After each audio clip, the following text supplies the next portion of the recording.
Un soir, alors que les rois partaient habituellement au combat, David resta chez lui.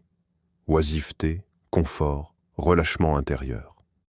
Il aperçut Bathsheba, la femme d'un autre homme. Ce regard, qui aurait pu être détourné, fut entretenu. Le désir des yeux devint désir de la chair. David, pourtant habitué à la discipline et à l'écoute de Dieu, laissa cette pulsion grandir. Les sciences actuelles expliquent ce processus avec clarté.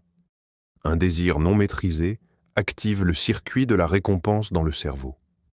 Plus l'image est nourrie, plus l'émotion s'intensifie et plus la capacité de jugement moral s'affaiblit. David n'a pas chuté en un instant.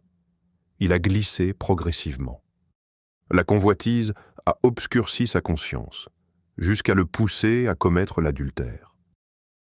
Ce qui est frappant, c'est que David n'était pas ignorant du bien et du mal. Il savait. Mais le désir, lorsqu'il domine, réduit la capacité à anticiper les conséquences. Les neurosciences parlent aujourd'hui de la mise en veille du cortex préfrontal, la zone du raisonnement et du contrôle, au profit des zones émotionnelles. David n'a pas agi par manque de foi, mais par perte de maîtrise intérieure. David avait obtenu ce qu'il désirait. Il avait satisfait les désirs des yeux et de la chair.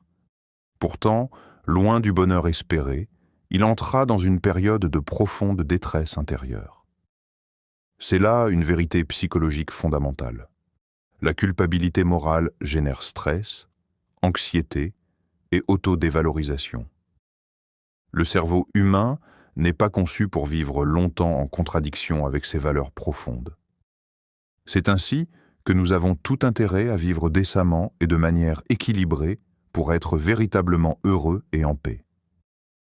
Lisons ensemble ce livre « Vivre un festin constant » à trouver sur système.io. Que Dieu nous accorde sa faveur imméritée et ses bénédictions.